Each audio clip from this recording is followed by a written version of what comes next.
भगवान को इतना मानते हैं तो भी संकट क्यों आ जाते हैं?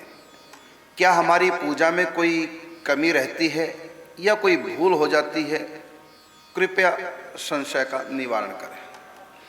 आपका कहना कि हम बहुत भक्ति करते हैं, हमारी जीवन में संकट क्यों आते हैं, तो मैं कहना चाहूँगा आप भक्ति करते हैं, इससे आपका उद्धार होगा, जन्म मरण से छुटकारा होगा, भगवत प्राप्ति होगी, आपका कल्याण होगा, इसलिए भजन किया जाता है।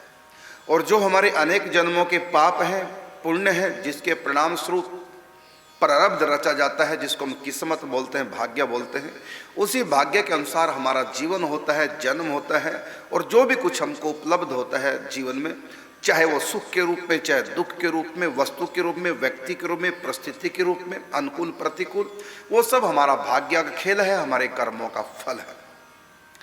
आप कहेंगे कि हमने तो कोई अब पाप नहीं किया, हम तो बड़े अच्छे से जीवन जी रहे हैं, कोई अपराध नहीं कर रहे हैं और भगवान का भजन चिंतन करते, तो हमारे जीवन में क्यों आया ये?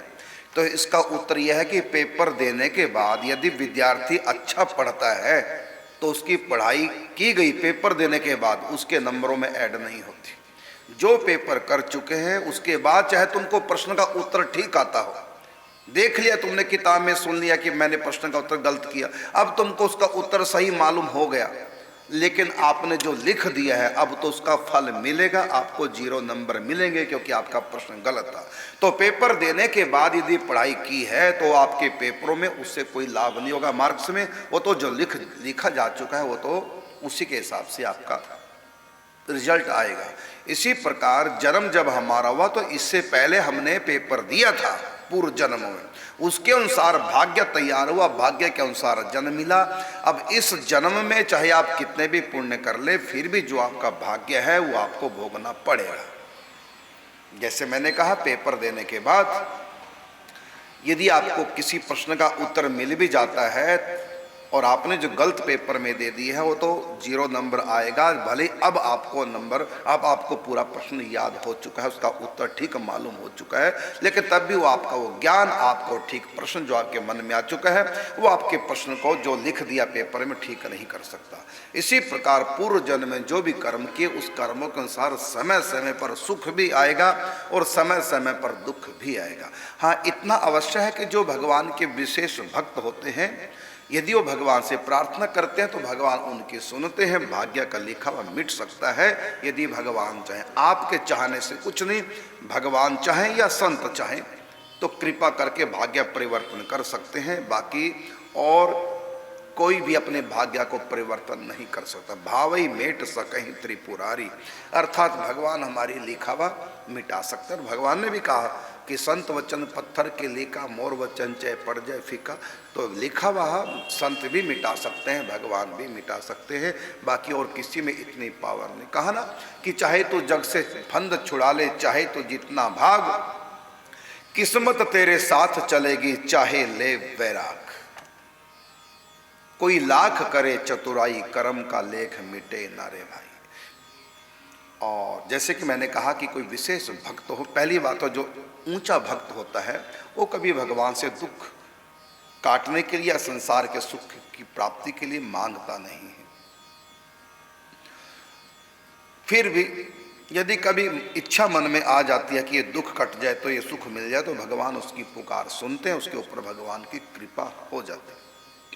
लेकिन ऐसा नहीं कि जो भजन करते हैं उनके जीवन में कभी कोई दुख नहीं आएगा, कोई संकट नहीं आएगा, ऐसा नहीं है। प्रारब्ध सबको भोगना पड़ता है। हाँ, कभी कभी भगवान कर देते हैं कृपा, किसी दुख का निवारण कर देते हैं भक्त की प्रार्थना पर, या कोई धार्मिक अनुष्ठान किया, प्रबल अनुष्ठान किया, नियम से किया है और पूरा नियम पूर्वक अनुष्ठान किया है, तब भगवान चाहे तो प्रारब्ध बदल सकते हैं, क्योंकि भगवान सुप्रीम पावर है, वो कुछ भी कर सकते हैं। बाकी साधारण सा तो यही नियम है कि जो भी जिसने किया है, कर्मण्यवाधिकारस्ते मां फलेषु कदाचन, जैसा भी कर्म किया है, जब भगवान ने मनुष्य को स्वतंत्र किया कर्म में, तो कर्म स्वतंत्र हो कि आपने अच्छा बुरा किया उसका फल आपको मिलेगा। साधारण सा तो यही नियम है कि जैसा जिसने जो किया उसको कर्म का फल मिलेगा। और असाधारण ये नियम है कि यदि भगवान को कोई रिझा ले, भगवान को मना ले, संत भगवान की कृपा से प्रारब्ध बदल सकता है।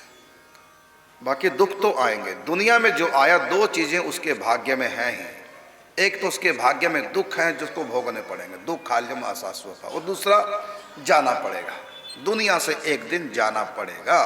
कितना भी भजन पूजा पाठ कर लो, बुढ़ापा भी आएगा, रोग भी आएंगे, मौत भी आएगी। यहाँ के रूल है, तो इस रूल को भगवान मिटाते नहीं। यदि आपको ये लगता है कि मैं कभी दुखी ना हूं, कभी मरूं ना, तो फिर इसके लिए आप भगवान के धाम में जाओ भक्ति के द्वारा। भगवान के धाम में जब पहुंच गए फिर वहां मौत नहीं है और ना ही वहां पर कोई दुख है।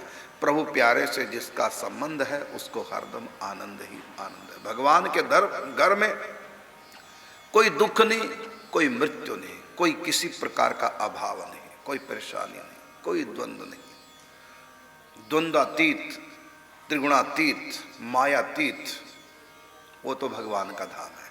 इसलिए भजन के द्वारा भगवान के धाम जाओ, शरीर छोड़ करके, फिर वहाँ जो भाव देह प्राप्त होगा उससे आपको सुख ही सुख मिलेगा, प्रभु का आनंद ही आनंद मिलेगा।